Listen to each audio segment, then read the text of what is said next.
श्री स्वामी समर्थ. नमस्कार भक्तांनो. पूजेच्या घरात ठेवलेला शंख संपत्ती नष्ट करतो अशी चूक करू नका. तुम्ही रात्रंदिवस प्रार्थना करतात का? देवाचे नाव घ्या, उपवास करा, पण तरीही तुमच्या घरात पैसे राहत नाहीत का? घरातील आजार हे समाप्तीचे नाव घेत नाही आणि निराशा सर्वत्र दिसते. जर असे होत असेल तर थोडा वेळ थांबा आणि तुमच्या घरातील मंदिराकडे काळजीपूर्वक पहा. असे नाही की तुम्ही न कळत देवाची अशी चूक केली आहे जी हळूहळू तुमच्या संपूर्ण घराचा आनंद नष्ट करत आहे. विशेष म्हणजे असे काहीतरी ज्याला आपण खूप शुभ मानतो, परंतु जर तीच गोष्ट चुकीच्या मार्गाने ठेवली गेली तर ती तुमच्या जीवनातील गरिबी आणि दुःख निर्माण करू शकते. होय, आपण बोलत आहोत.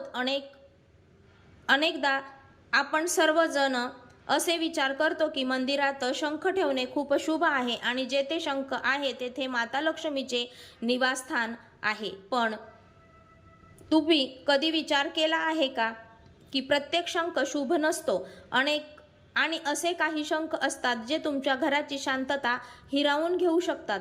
आज आपण हे रहस्य समजून घेण्याचा प्रयत्न करू आणि जाणून घेऊया की शंख इतका शक्तिशाली का मानला जातो आणि एक छोटीशी चूक तुमच्या संपूर्ण कुटुंबावर कसा परिणाम करू शकते.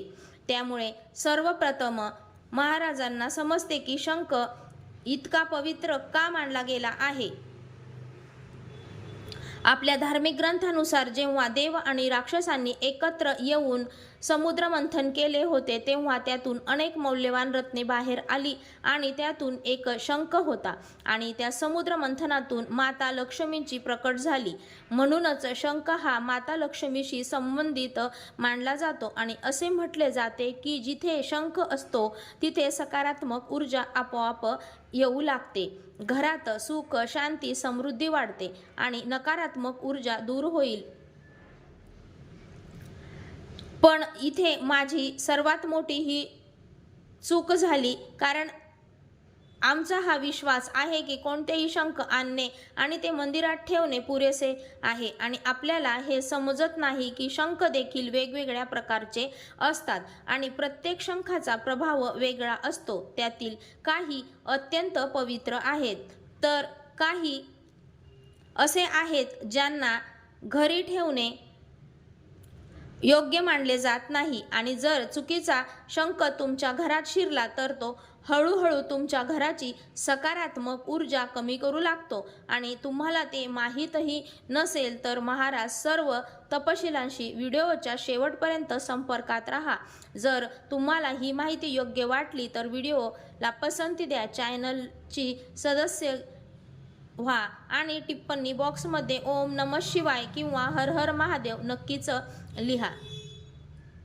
त्यामुळे अनेक लोक असलेल्या आपल्या चुकीबद्दल बोलतात की म्हणजे शंख योग्यरित्या ओळखणे नाही. आज बाजारात अनेक प्रकारचे बुरखे आहेत, पण प्रत्येक साधन एकसारखे नसते. याचे दोन मुख्य प्रकार आहेत. एक म्हणजे जे खेळले जाते आणि दुसरे म्हणजे जे केवळ पूजेचे ठेवले जाते.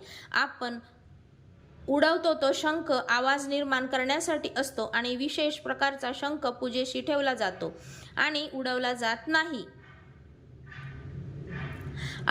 आता चूक अशी आहे की लोक प्रत्येक कामासाठी एकच शंख वापरू लागतात. ते देखील तेच ओळखतात आणि त्यांच्या सोबत देवाला पाणी अर्पण करतात. हे योग्य मानले जात नाही, कारण आपण आपल्या तोंडाने वाहतो तो शंख शुद्ध मानला जात नाही आणि देवाच्या प्रतिष्ठेसाठी वापरला जाऊ नये. जर आपण असे केले तर त्याच्या उपासनेचा शुद्धतेवर परिणाम होतो आणि त्याचा परिणाम हळूहळू आपल्या जीवनावर पडतो. त्यामुळे नेहमी हे लक्षात ठेवले पाहिजे की वाजवला जाणारा शंख वेगळा असतो आणि पूजेत वापरला जाणारा शंख हा वेगळा असतो. सोबतच महाराज बऱ्याच वेळा आमच्या घरात मंदिरात ठेवलेला शंख थोडा तुटतो किंवा त्यात थोडासा फोड येतो, परंतु आपण त्याकडे दुर्लक्ष करतो आणि त्याच प्रकारे देवाकडे ठेवतो. विशेषतः शंख कवच, कारण ही एक अतिशय संवेदनशील आणि ऊर्जावान वस्तू मानली जाते.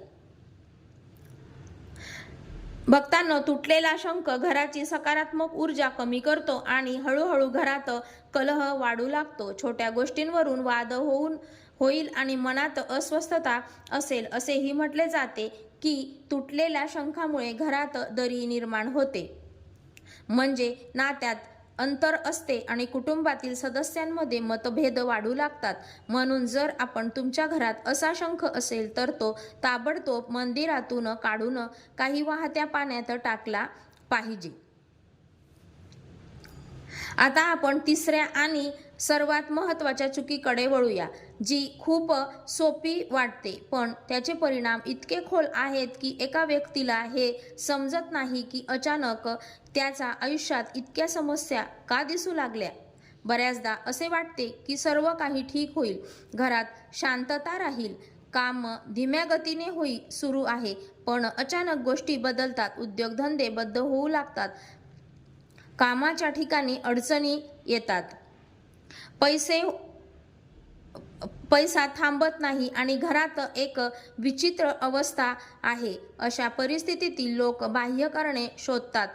कधी कधी मी कोणाच्या तरी डोळ्यात दोष देतो, कधी कधी ग्रहीय दोष घरांच्या मंदिरात लपलेला असतो, परंतु प्रत्यक्षात त्याचे कारण मंदिरातच लपलेले असते. ही तिसरी चूक शंख ठेवण्याच्या पद्धतीची संबंधित आहे. अनेक लोक ही बाब हलक्यात घेतात, परंतु शास्त्रामध्ये ती खूप गंभीर मानली गेली आहे. लक्षात ठेवण्यासारखी पहिली गोष्ट म्हणजे एकाच मंदिरात दोन शंख कधीही एकत्र ठेवू नये. मंदिरात दोन शंख अनेकांच्या घरामध्ये असे दिसून आले आहे की लोक सजावटीसाठी किंवा अधिक शुभतेसाठी दोन शंख ठेवतात. एक भगवान विष्णू आणि दुसरी देवी लक्ष्मी. त्यांना अधिक फायदा होईल असं त्यांना वाटतं, पण प्रत्यक्षात तो एक खूप मोठा दोष आहे. जेव्हा दोन्ही शंख एकत्र धरण्यास सुरुवात झाली, शेवटी सर्व देवता भगवान शिवाच्या आश्रयाला गेल्या आणि भगवान शिवाने त्याचा वध केला. याच्या शरीरातील अवशेषातून शंख जन्माला आला असे म्हटले जाते, कारण शंखचूर हा भगवान विष्णूंचा भक्त होता.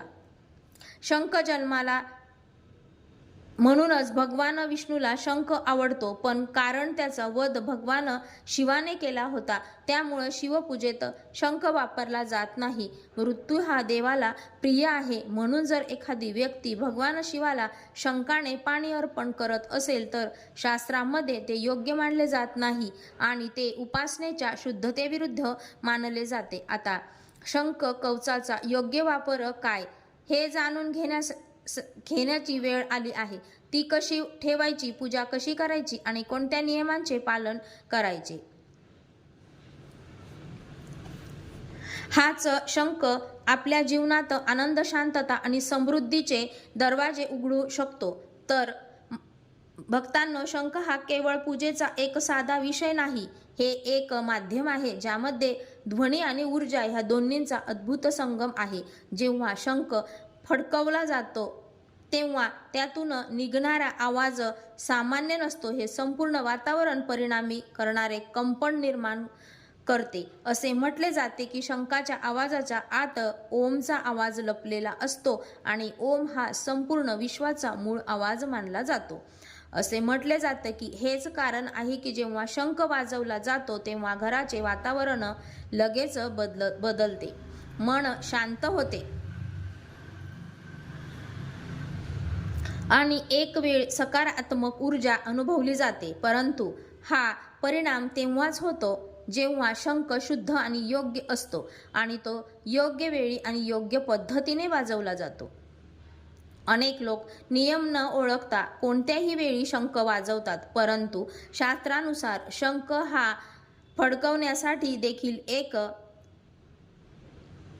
विशिष्ट वेळ असते. विशेष सकाळी पूजा आणि संध्याकाळी आरतीच्या वेळी शंखनाद करणे खूप शुभ मानले जाते. जेव्हा सकाळी सूर्य उगवतो आणि आपण शंख वाजवतो तेव्हा तो आवाज संपूर्ण घरात एका नवीन ऊर्जेने भरून टाकतो. त्यामुळे दिवसाची सुरुवात सकारात्मक होते आणि मन स्थिर होते. याचप्रमाणे संध्याकाळी सूर्यास्ताच्या वेळी जेव्हा शंख फडकवला जातो तेव्हा तो संपूर्ण दिवसाची नकारात्मकता दूर करतो आणि घराला संरक्षक कवच प्रदान करतो. संध्याकाळी वेळ विशेष महत्त्वाची मानली जाते, कारण ती दिवस आणि रात्र यांच्यातील वेळ असते. त्या ज्याला गोधुलाली वेला म्हणतात. यावेळी वातावरण बदलते आणि विविध सूक्ष्म ऊर्जा सक्रिय होतात. यावेळी जेव्हा शंख फडकवला जातो तेव्हा त्याच्या आवाजात ज्या सर्व नकारात्मक परिणामांना दूर करतो आणि घराभोवती सकारात्मक ऊर्जेचे वर्तुळ तयार करतो. परंतु येथे हे लक्षात ठेवणे खूप महत्त्वाचे आहे की रात्री उशिरा शंख वाजवू नये, कारण त्यावेळी वातावरण शांत असते आणि शास्त्रामध्ये ते योग्य मानले जात नाही. त्यामुळे योग्य वेळेची काळजी घेणे हे योग्य पद्धती इतकेच महत्त्वाचे आहे. आता भक्तांनो, शंखातील पाणी भरण्याबद्दल आणि त्याचा वापर करण्याबद्दल आधी सांगितल्याप्रमाणे पूजेने वापरलेला शंख रिकामा ठेवू नये. ते नेहमी स्वच्छ पाण्याने भरले पाहिजे किंवा पाणी सामान्य मानले जात नाही, हे पवित्र पाणी मानले जाते. जेव्हा तुम्ही सकाळी पूजा करतात आणि त्या शंखाचे पाणी संपूर्ण घरात शिंपडतात तेव्हा ते पाणी घराच्या प्रत्येक कोपऱ्यात शुद्ध करते. असे मानले जाते की ते नकारात्मक ऊर्जा, दृष्ट, डोळा आणि कोणत्याही प्रकारची अशुद्धता दूर करते. हे एका प्रकारचे घराचे रक्षण करते आणि पर्यावरणाला पवित्र करते. परंतु या प्रक्रियेत हे देखील लक्षात ठेवणे महत्त्वाचे आहे की ज्या शंखातून तुम्ही पाणी शिंपडत आहात तोच शंख असावा जो केवळ पूजेसाठी ठेवण्यात आला आहे, जे कधीही तोंडाने लावलेले नाही, कारण शुद्धतेला विशेष महत्त्व आहे. शंखची शुद्धता कायम राहिल्यास त्याचा परिणाम योग्य प्रकारे दिसून येईल. दररोज पाणी बदलणे देखील महत्त्वाचे आहे. शिळे पाणी वापरू नये. यासह भक्तांनो, शंख वेळोवेळी स्वच्छ करणे देखील आवश्यक आहे. ते गंगाजलाने धुवा, थोडे तिलक लावा आणि देवासमोर श्रद्धेने ठेवा. या सगळ्या छोट्या छोट्या गोष्टी आहेत, पण ते खूप महत्त्वाचे आहेत. जेव्हा तुम्ही या नियमांचे पालन करता तेव्हा शंख हळूहळू तुमच्या घरातील सकारात्मक ऊर्जेचे केंद्र बनतो आणि त्याचे परिणाम तुमच्या जीवनात प्रत्येक क्षेत्रात जाणवू शकतात. भक्तांनो, घरातील लहान मुलांना देखील शंखांचे महत्त्व समजावून सांगणे आवश्यक आहे. आजच्या काळात अनेक परंपरा विस्मृतीत जात आहेत, पण जेव्हा आपण आपल्या पुढच्या पिढीला या गोष्टींचे महत्त्व सांगतो तेव्हा संस्कृती आणि श्रद्धेचा वारसा जिवंत राहतो. लक्षात ठेवा, शंखाचा अर्थ केवळ पूजा नाही, तो पवित्रता, शिस्त, सकारात्मक आणि ईश्वरावरील विश्वास याचे प्रतीक आहे. जर श्रद्धा, नियम आणि स्वच्छता यासह शंखांची पूजा केली गेली तर तो घरातील आध्यात्मिक वातावरण अधिक सुंदर बनवू शकतो. म्हणूनच आजच आपल्या पूजाघरातील शंखाकडे लक्ष द्या. तो स्वच्छ आहे का, योग्य प्रकारे ठेवलेला आहे का आणि त्याची योग्य पूजा केली जात आहे का हे तपासा. जर या छोट्या गोष्टींचे पालन केले तर घरात शांतता, सौहार्द आणि सकारात्मक वातावरण निर्माण होण्यास मदत होऊ शकते. आणि भक्तांनो, शेवटी एवढेच सांगू इच्छितो की देवांपर्यंत पोहोचण्याचा सर्वात सोपा मार्ग म्हणजे शुद्ध मन, चांगले कर्म आणि खरी श्रद्धा. शंख हे या श्रद्धेचे सुंदर प्रतीक आहे. ओम नमो भगवते वासुदेवाय.